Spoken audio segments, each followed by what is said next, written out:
আপনারা দেখছেন বাংলাদেশ বনাম ভারতের ক্রিকেট ম্যাচের হাইলাইট নিয়ে এনটিভির বিশেষ অনুষ্ঠান ক্রিকেট রিভিউ।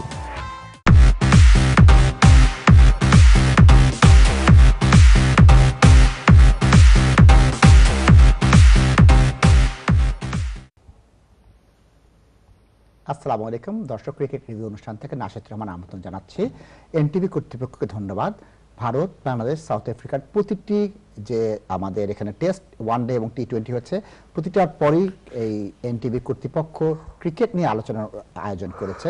আমরা যদি এই আলোচনাটাকে উৎসাহ না দেই তাহলে আয়াজের মতো যারা এখানে বাচ্চাদের ট্রেনিং দিচ্ছে, আজকে আমার দুজন মেহমান তাদের ছেলেদের বলছে যে এই বন্ধের মধ্যে ক্রিকেট ট্রেনিংয়ে দিবে, আমরা কিন্তু স্টারগুলো পাবো না। আমাদের কিন্তু হিরো হবে, রোল মডেল হবে না।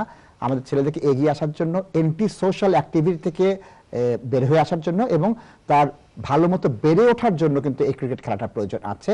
এখানে টিম ওয়ার্কের তারা কাজ করছে, এখানে তারা নেতৃত্ব শিখছে, এখানে সমন্বয়তা এবং তারা কিভাবে করে একজন আরেকজনের সাথে সমন্বয় করতে এই বিষয়গুলো জানছে, এটা আমাদের অত্যন্ত গুরুত্বপূর্ণ। লাস্ট সেগমেন্টে জহির সাহেব ফোন করেছিলেন আয়াজকে, আমি আয়াজকে বলছি প্রশ্ন জবাব দেওয়ার জন্য, প্লিজ। ধন্যবাদ জহির ভাই আপনার প্রশ্নের জন্য। আসলে আমরা অনেকেই, আমি ফেসবুক এবং বিভিন্ন জায়গায় আমি নিজেও দেখেছি যে মানুষ লিটন দাস নিয়ে অনেক প্রশ্ন করছে যে সে কিভাবে এখনো খেলছে বা রান পাচ্ছে না কেন। তবে আমি মনে করি সে যোগ্য প্লেয়ার হিসেবেই দলে জায়গা পেয়েছে, কারণ গত 2 থেকে 3 সিজন প্রায় 1000 থেকে 1200 রান সে ডোমেস্টিক লেভেলে করেছে এবং তার পারফরমেন্স সবসময় টপে ছিল এবং কনস্ট্যান্টলি 8 থেকে 9টা সেঞ্চুরি সে করেছে এক একটা সিজনে এবং সে আমাদের একজন যোগ্য প্লেয়ার হিসেবে আমি মনে করি যে সে দলে আছে। বাট একটা প্লেনকে অলওয়েজ টেক অফ করার আগে রানওয়েতে কিছুটা সময় দিতে হয়। তো ওই ইয়াতে যে কোনো প্লেয়ারকে আসলে ন্যাশনাল টিমে আসলেই যে প্রতি ম্যাচে সে রান করবে বা টেকনিক্যালি 100% সলিড দেখাবে এমনটাও না, কিন্তু যতটুকু সে ওয়ানডে খেলেছে আমি মনে করি যে অনেকটা পজিটিভ ছিল। বাট এই টেস্ট ক্রিকেটে সে 50 করেছে, হয়তো ইনিংসটা আরও লম্বা হতে পারতো, বাট প্রেশার ছিল, 5-6 উইকেট পড়ে গিয়েছিল, টিমের প্রেশার হয়তো সে অ্যাবজর্ভ করতে পারেনি, বাট লম্বা হয়নি। বাট সময় দিলে যেভাবে এখন তামিম যথেষ্ট সুযোগ পাওয়ার পরে এখন একটা ম্যাচিউর প্লেয়ারের মতো ভূমিকা রাখছে দলে, আমি মনে করি যে লিটন দাস, সৌম্য সরকার এরা সবাই আসলে যোগ্য দল হিসেবেই, যোগ্য প্লেয়ার হিসেবেই দলে আছেন এবং তারা সময়ের আবর্তনে আরো ম্যাচুরিটি দেখিয়ে দলকে নেতৃত্ব দিবে। ধন্যবাদ। আমি একটা কল দিয়ে নিচ্ছি। দর্শক আসসালামু আলাইকুম।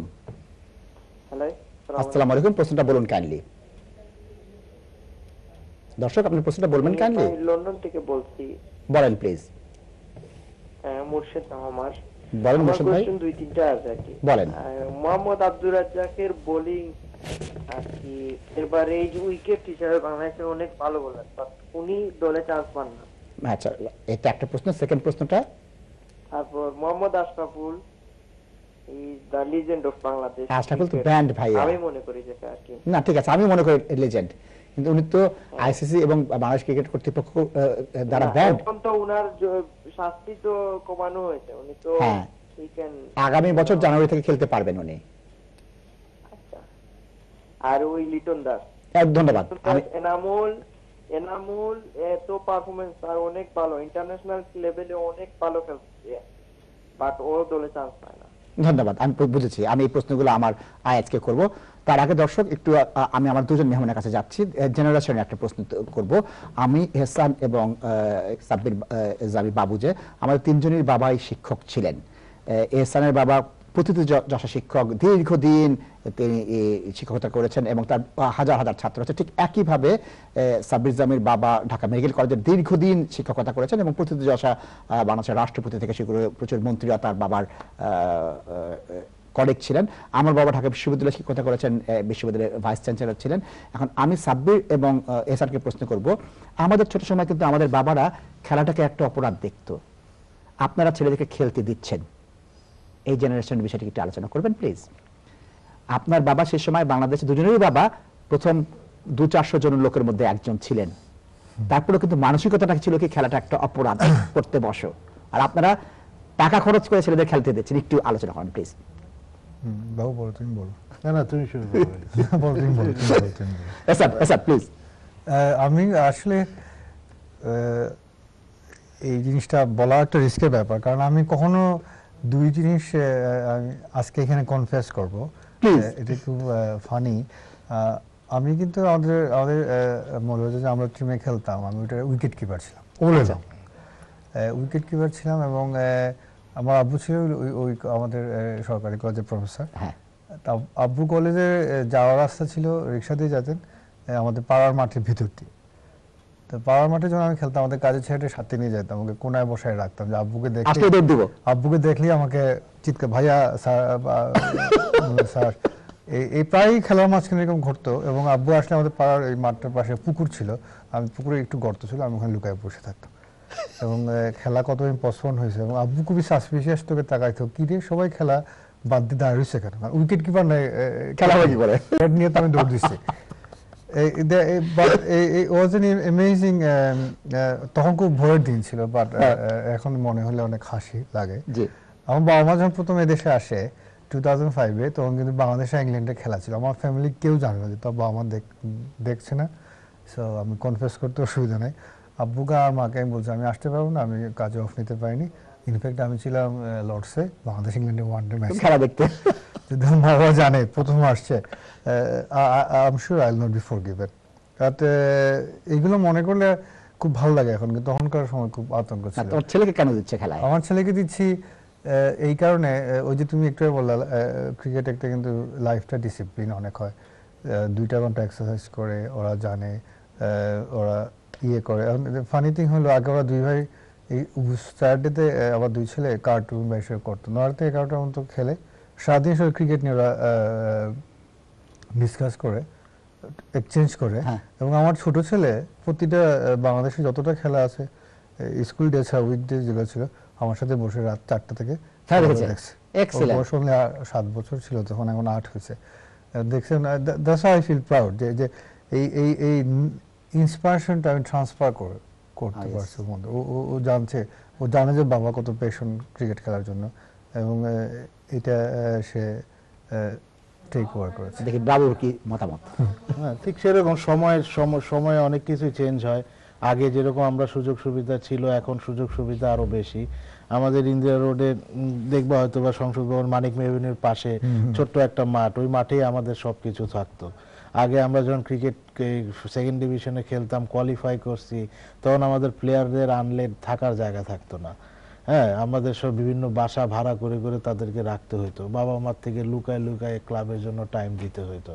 তো এখন এবার গিয়ে দেখলাম ক্লাবের নিজস্ব জায়গা হয়েছে, মাঠের পিছনে থাকার জায়গা হয়েছে, এবং ওখানে একটা ক্রিকেট কোচিং সেন্টারও চলতেছে। সো এটা ইমপ্রুভ। আমার ছেলেও অনেকদিন ওখানে খেলছে, এই কোচিং করছে পুরো বন্ধের সময়টা, সে খুবই এনজয় করছে। তো এখন এই যে সামার ভ্যাকেশন শুরু হয়েছে, সবাই বাসায় দেখা গেল বাচ্চারা সারাদিন দুষ্টুমি করছে, কিছু তো করতে হবে, হয় প্লে স্টেশন নিয়ে খেলতেছে বা কিছু বাইরে কার পার্ক মাঠ দূরে হইলে বাচ্চাদের সেই জন্য আমি ওনাকে শুনছি আমার বাসার বার্কিং থেকে বেশি দূরে না সেন্ট্রালার যে সামার ক্যাম্প আছে, আমি ওখানে দেওয়ার জন্য আসলে আমি খুবই ইন্টারেস্টেড। সো এবং সবচেয়ে বড় কথা হলো সেকেন্ডারি স্কুলে আমার ছেলে যাবে নেক্সট সেপ্টেম্বর ইনশাআল্লাহ। ওখানে গিয়ে ফার্স্ট স্পোর্টস হইতেছে কম্পালসারি রাগবি তো ফ্র্যাঙ্কলি স্পিকিং আমার ছেলে কিছুই জানে না। হ্যাঁ, সো ওয়াইরাস ওটাকে খেলতেই হবে in the first month of September. তারপরে হচ্ছে ক্রিকেট সিজন, ওদেরকে কম্পালসারি এই 2টা খেলা খেলতেই হবে। সো সে যদি আগে থেকে না জানে, এবং এই একটা হচ্ছে মারামারির খেলা আর একটা হচ্ছে ডিসিপ্লিনের খেলা, দুই জিনিস। এগুলো আসলে স্পোর্টস আমাদের, যেমন স্পোর্টসটা তো তোমার একটা স্পিরিট, হারা জেতার খেলা শেখায়, এক পক্ষ হারবে এক পক্ষ জিতবে, এই জিনিস এই শিক্ষাটা আমাদের জন্য বাচ্চাদের জন্য সবচেয়ে বড় ব্যাপার। আমার মনে হয় ডিসিপ্লিন নামের জন্য ক্রিকেট খেলাটা শেখা দরকার। প্রিয় দর্শক, আমার যে দুজন বন্ধু তাদের প্রতিটি বাবার ভয়ে লুকিয়ে লুকিয়ে খেলেছেন, তাদের ছেলেদের হাত ধরে খেলাতে নিয়ে যাচ্ছেন, এবং তাদের দুটো কথা খুব ভালো লেগেছে যে বাসায় বসে প্লে স্টেশন, কম্পিউটার, কার্টুন না করে মাঠে যাও, খেলো, শরীরটাও ভালো থাকুক, টিম ওয়ার্ক শিখো, এবং এখান থেকে দেখা যেতে পারে নাসির হোসেন হয়ে গিয়েছে কারো ছেলে। আমি ওই জিনিসটা চাই। আমরা এখন প্রকৃত প্রথম ওয়ানডের হাইলাইট দেখতে যাচ্ছি। আমরা বাংলাদেশ ভার্সেস সাউথ আফ্রিকার যে প্রথম হাইলাইটটা আছে 3 মিনিট দেখে আমি অনুষ্ঠানে আবার ফিরতে আসবো। 3 minute please.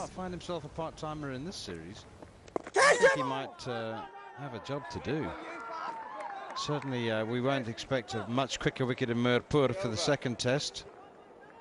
South Africa batted down the track. That's what can happen. It was up in the air. He's got away with it. Few heads. That hit was up in the air. Was it close enough to that fielder? I'd like to have another look here. And there was a turn. Very lucky indeed, Mahmudullah. Well, it's exactly what Simon Harmer is trying to get the batsman to do, isn't it? I mean, you're talking about building the pressure, and that shot And gets into that frame of mind.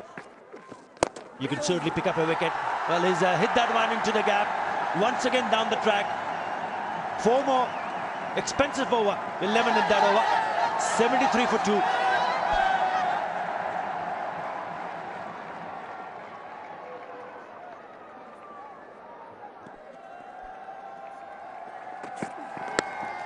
Playing away from his body and playing away from Hashim Amla. Very, very fortunate.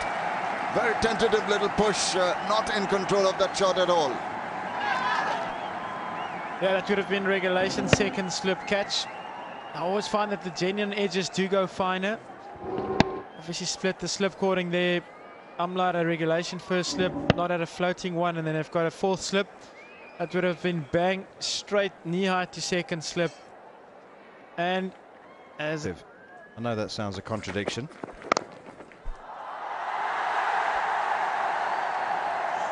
beats the cover fielder, hurries to the boundary, and that's the shot of a class batsman. Just looked like he got up on his toes and just punched through the line. A little bit of width offered by Philander, and Mahmudullah are happy to accept. Chance just to relieve some of the pressure. I was about to say, Manners, before we... That's a great looking shot. Is that, I don't know if the viewers can pick it up, but certainly at the ground you just get a Error. There's no point. Oh, that's a beautiful shot. That's magnificent. A back foot cover drive brings up the 100.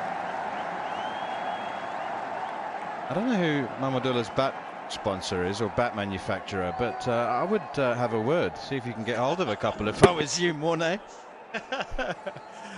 I'm not shy of collecting a couple of bats. Maybe I'll just go over to him and ask if I can have some of his after the tour. That is incredible. That's a classy shot. Just a little bit. প্রিয় দর্শক, ফিরে আসলাম আমরা cricket review অনুষ্ঠানে। আমি এখন একটা পার্সোনালিটির প্রশ্নে চলে যাব এহসানুল হকের কাছে। আমরা দক্ষিণ আফ্রিকার যে অধিনায়ক হাশিম আমলার অনেকগুলো তথ্য জানি না।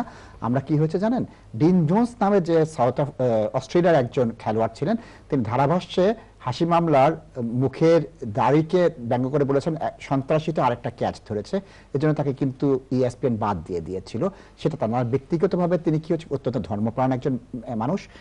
এই ঈদের নামাজ পড়তে গিয়েছিলেন চট্টগ্রামে ঈদগাহ ময়দানে, তার ছবি তুলতে গিয়ে বলছে আমি এখানে ছবি তুলতে আসিনি, তোমরা ছবি তুলবা না, নামাজ পড়তে চাই, নামাজের সাথে ছবি তুলানো হয় না। মদ বা অ্যালকোহলের লোগো তার গায়ে লাগান না, তিনি চুক্তি করে নিয়েছেন যে আমার এটা তোমরা দিতে পারবে না, তাহলে আমি খেলবো না। তিনি ক্যান্সারে আক্রান্ত শিশুদের দেখতে চট্টগ্রামের হসপিটালে গিয়েছিলেন এবং তার কথা শুনে ডাক্তাররা কেঁদে দিয়েছেন, আপনারা পত্রিকা হয়তো দেখেছেন। এবং তার সমানুবর্তিতার কোনো তুলনা নেই। তার টিমের অধিনায়ক সবচেয়ে আগে আসবে, সবাই যাওয়ার পরে তিনি যাবেন, এবং যে সম্মুখ থেকে যে নেতৃত্ব দেওয়া সেই নেতৃত্ব তিনি দিচ্ছেন। এছাড়াও তার যে পরিসংখ্যান আছে সেই বিষয়ে আমি এহসানের কাছে যাচ্ছি। এহসান, আমরা সম্পর্কে কিছু বলবেন? ক্রিকেট যেটা আমরা মনে হচ্ছে ফার্স্ট সেগমেন্টে আলাপ করেছিলাম, জেন্টলম্যান হাশিম আমলা কিন্তু ইজ এ ট্রু জেন্টলম্যান, ক্রিকেটীয় ওয়ার্ডে একজন পারফেক্ট জেন্টলম্যান। তুমি কখনো দেখবে না ওকে স্লেজিং করেছে মাঠে, কখনো দেখবে না ভেরি ভায়োলেন্ট, কখনো তারা ধোনি স্টাইলে কারো পুশ করতেছে। ও যে রানগুলা করে বা সবচেয়ে কম টেস্ট ম্যাচ খেলে কিন্তু 5000 রান স্কোর করেছে আউট অফ ওল্ড ক্রিকেট হিস্ট্রির মধ্যে। এটা কেউ আমরা খুব ভেরি ফিউ পিপুল জানি, আনলেস ESPN এর লোকরা যদি এটা হাইলাইট না করতো। কিন্তু ওকে কখনো দেখো না উচ্ছ্বাস করতে। ও খেলায় হারলে যেটা হাসিটা দেয় আফটার ম্যাচে, যেটা হয় যে আমাদের ভদ্রলোকের নাম কি, শামীম চৌধুরী, উফ থাকা জিতলে আমার সেই সেম স্মাইলটাও থাকে। তোমাকে যে ইনফরমেশন জানলাম ক্যান্সারের ব্যাপারে বা ছবি তোলা বা বিভিন্ন ভেরি ওদের যে ভেরি হাম্বল ব্যাকগ্রাউন্ড। ওরা একটা ভাই ক্রিকেট খেলতো, ফার্স্ট ক্লাস ক্রিকেট খেলতো, কিন্তু হাশিম আমলা ক্যাপ্টেনশিপ নিয়েছে। বাট ক্রিকেটের মানে জেন্টলম্যানশিপের যদি আইডল থাকে, আমি কিন্তু হাশিম আমলাকে টপ 10 র্যাঙ্কিং একদম টপে রাখবো। এই সাথে জেন্টলম্যান আমাদের এইরকম পার্সোনালিটি আসা উচিত, আরো বেশি করে আসা উচিত সবারই, সব ক্রিকেটারদের। আমি এই সেগমেন্ট শেষ করার আগে একটা কল নিয়ে নিই, তারপর আমি নেক্সট লাস্ট সেগমেন্টে যাব। দেখছি আমার এই সেগমেন্টের লাস্ট কলার কে আছে, প্রশ্নটা নিয়ে আমি ব্রেকে চলে যাব। দর্শক আসসালামু আলাইকুম। দর্শক আসসালামু আলাইকুম। প্রিয় দর্শক কি লাইনে আছেন? আমার মনে হয় না লাইনে আছে। প্রিয় দর্শক, আমি বিজ্ঞাপন ভিত্তিতে চলে যাচ্ছি। আমার লাস্ট সেগমেন্টে সাব্বির জামি বাবু, এহসান হক সুমন এবং আয়াজ করিমকে নিয়ে ফিরে আসবো। দেখা হবে লাস্ট সেগমেন্টে কিছুক্ষণের মধ্যেই।